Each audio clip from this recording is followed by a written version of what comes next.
Hi hello నమస్తే and welcome to our channel. So ఈరోజు మనతో పాటు ఉన్నారు విజయ్ కర్ణం గారు, your personal financial advisor. Sir నమస్తే సార్. నమస్తే అండి. సార్ ఇప్పుడు చూసుకుంటే ఒక ఫ్యామిలీ, మనం చిన్నప్పటి నుంచి చూసాం ఫ్యామిలీ అంటే మదర్ ఫాదర్, అమ్మాయి అబ్బాయి, అమ్మాయి అబ్బాయి are both girls both boy.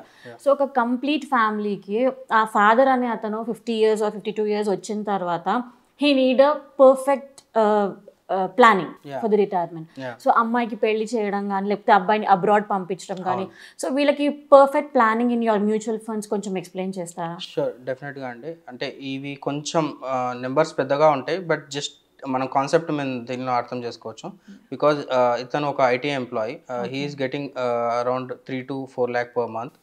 So అతనికి రిలేటెడ్గా చేసింది. మనం ఇక్కడ కాన్సెప్ట్ తీసుకుందాం, నెంబర్స్ పక్కకు పెట్టేసి కాన్సెప్ట్ తీసుకుందాం. సో ఇతని ఏజ్ వచ్చేసి 52 years. సో అంటే ఎప్పుడైనా సరే మనం ఐటీ ఎంప్లాయీస్లో మనం అర్థం చేసుకోవాల్సింది ఏంటి అంటే ఆఫ్టర్ 45 years వాళ్ళకి కెరీర్ గ్రోత్ అంతగా ఉండదు అనమాట. దే విల్ గెట్ స్టాగ్నేట్, వాళ్ళు తగ్గిపోతుంటుంది. Whatever they are getting paid they will get paid till వాళ్ళ కెరీర్ ఉన్నంత వరకు దే ఓకే. కానీ ఎక్కువ అబ్నార్మల్ గ్రోత్ చాలా తక్కువ ఉంటాయి. అన్లెస్ దే వాళ్ళ ఒక స్టార్ట్ చేయడం కానీ, లేకపోతే if they have some other resources, కానీ ఇన్కమ్ మాత్రం మరీ ఎక్కువ పెరగదు అనమాట. So whatever they are getting 45 years ఉన్నంత వరకు they will get good pays అనమాట. సో నా సజెషన్ ఐటీ ఇండస్ట్రీలో ఉన్న ఎవరైనా సరే they need to plan as early as possible. Because 30 to 45 years ఉన్నప్పుడు మంచి పే ఉంటుంది కదా, అప్పుడు ప్లాన్ చేసుకుంటే they can get out of the corporate life very easily. ఇక్కడ 52 years ఉన్న ఇన్వెస్టర్ ఇతను. సో అతనికి ఒక బాబు ఒక పాప ఉన్నారు.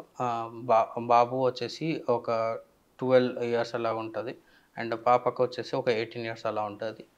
వాళ్ళ మంత్లీ వాళ్ళ రిక్వైర్మెంట్ ఏంటి అంటే after 60 years they should get at least 1 lakh as an expense.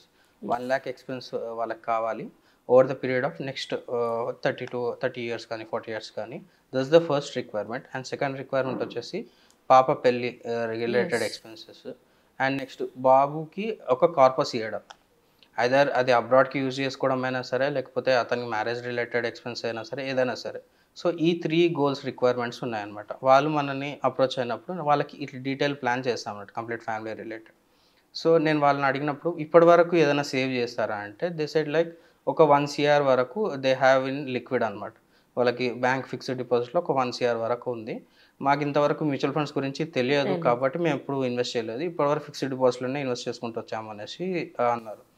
So that's a really good thing. అంటే 1 CR వరకు వాళ్ళు అట్లీస్ట్ సేవ్ చేసుకోగలిగారు కాబట్టి they are in a safe hands still now. అది ఎందుకు అనేది నేను ఇంకా డీటెయిల్గా చెప్తాను. బికాజ్ ఆ 1 CRలో ఇప్పుడు వాళ్ళకి 1 lakh రిక్వైర్మెంట్ ఏది ఉందో అది ఫుల్ఫిల్ అయిపోతుంది.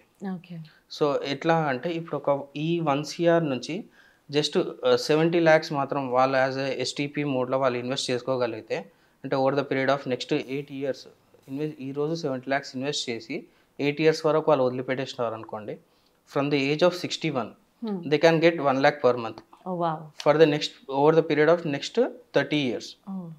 అండ్ ఇంకోటి ఏంటంటే మనం ఇన్ఫ్లేషన్ కూడా క్యాలిక్యులేట్ చేస్తాం. అంటే ఈ ఇయర్ 1 lakh వచ్చింది అనుకోండి, నెక్స్ట్ ఇయర్ 1,07,000 వస్తుంది, ఆ తర్వాత 1,14,000 వస్తుంది. అంటే మన లైఫ్ స్టైల్ని ఎక్కడ కాంప్రమైజ్ కాకుండా వాళ్ళ ఇన్కమ్ రావడం అనేది ఇక్కడ పాసిబిలిటీ ఉందన్నమాట. Just because they are able to, వాళ్ళకి ఆల్రెడీ కార్పస్ ఉంది కాబట్టి ఇంత మంచి మనం ప్లాన్ చేసుకోగలిగాం. అండ్ నెక్స్ట్ వచ్చేసి పాప మ్యారేజ్ రిలేటెడ్, అతని ఇన్కమ్ వచ్చేసి 3 to 4 lakhs ఉంది కాబట్టి అతని టైం మాత్రం జస్ట్ 6 years టైం మాత్రమే. సో వేరే ప్రాపర్టీస్ ఉన్నాయి, అది సెకండరీ, కానీ లిక్విడ్ క్యాష్ వాళ్ళ దగ్గర మ్యారేజ్కి రిలేటెడ్ లేదు. సో ఒక 1 CR పాప మ్యారేజ్కి రిలేటెడ్ కానీ ఏదైనా అన్ని ఎక్స్పెన్సెస్ ఒక 1 CR కార్పస్ కావాలనేసి వాళ్ళ రిక్వైర్మెంట్. మనం ఏం చేస్తామంటే దాన్ని బ్యాక్ క్యాలిక్యులేషన్ చేసి చూసుకుంటే if they are able to allocate 88,000 per month, వాళ్ళ మంత్లీ ఇన్కమ్లో ఒక 88,000 వాళ్ళు అలొకేట్ చేసుకుంటే నెక్స్ట్ 6 yearsలో 1 CR కార్పస్ అనేది బిల్డ్ అయిపోతుంటుంది.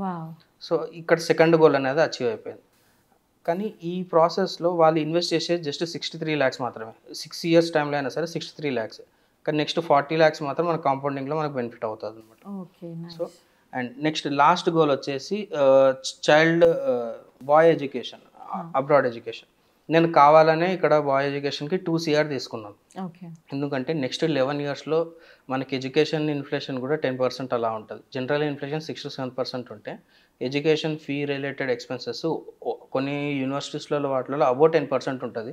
కానీ ఇక్కడ ఒక 10% అట్లా తీసుకుని మనం ఓవరాల్గా చూసుకుంటే ఒక 2 CR మనకు రిక్వైర్మెంట్ ఉంటుంది ఖచ్చితంగా. ఓకే. ఇప్పుడు ఆ బాబు ఏజ్ నుంచి మాస్టర్స్కి కానీ అబ్రాడ్ వెళ్ళడానికి ఒక 11 years టైం ఉంది. అవును. పాప పీరియడ్లో చూసుకుంటే మనకి 6 years మాత్రమే డ్యూరేషన్ ఉంది. కానీ బాబు ఏజ్లో మనకి 11 years పీరియడ్ ఉంది. ఇది మనకి మంచి అడ్వాంటేజ్ అనమాట. సో ఈ 11 years పీరియడ్లో మనకి జస్ట్ 63,000 మాత్రం ఎస్ఐపి చేసుకోగలిగితే they can able to save 2 CR అనమాట. ఓహ్ వావ్. సో పాప పీరియడ్లో మనం జస్ట్ 88,000 ఎస్ఐపి చేయాల్సి ఉంటుంది. కానీ బాబు రిలేటెడ్లో 63,000 చేస్తే సరిపోతుంది. అంటే ఓకే. అమౌంట్ తక్కువ కానీ డ్యూరేషన్ ఎక్కువ కాబట్టి కార్పస్ కూడా డబుల్. అవును. అక్కడ 1 CR ఇక్కడ 2 CR. ఎస్. సో ఇట్లాగా మనకి 3 goals అచీవ్ అయిపోయాయి. ఫస్ట్ ఏంది 60 years తర్వాత 30 yearsకి వాళ్ళకి ఎవ్రీ మంత్ 1 lakh రావడం ఫస్ట్ గోల్ అచీవ్ అయిపోయింది. సెకండ్ గోల్ వచ్చేసి పాప మ్యారేజ్ 6 yearsలో 6 yearsలో 1 CR తోని పాప మ్యారేజ్ గోల్ అచీవ్ అయిపోయింది. థర్డ్ వచ్చేసి బాబు అబ్రాడ్ ఎడ్యుకేషన్ 2 crores తోని బాబు అబ్రాడ్ ఎడ్యుకేషన్ కూడా అచీవ్ అయిపోయింది. ఇట్లాగా మన గోల్స్ని మన రిక్వైర్మెంట్స్ని అలైన్ చేసుకొని మ్యూచువల్ ఫండ్స్లో ఎస్ఐపి చేయాలా, లంసమ్ చేయాలా, ఆల్రెడీ మన దగ్గర ఎంత ఇన్వెస్ట్మెంట్ ఉంది, లేకపోతే ఇప్పటివరకు చేసిన మిస్టేక్స్ ఏందని కరెక్ట్గా అన్ని అనలైజ్ చేసుకుంటే డెఫినెట్లీ మనం సేఫర్ హ్యాండ్స్లో will be in a safer hands and will get more returns out of it. So చూసారు కదండి ఎంత ఇన్ఫర్మేటివ్ వీడియో. మీకు ఇంకా ఏమైనా డౌట్స్ ఉన్నా కూడా సార్ని కాంటాక్ట్ అవ్వచ్చు. So thank you so much sir. Thank you.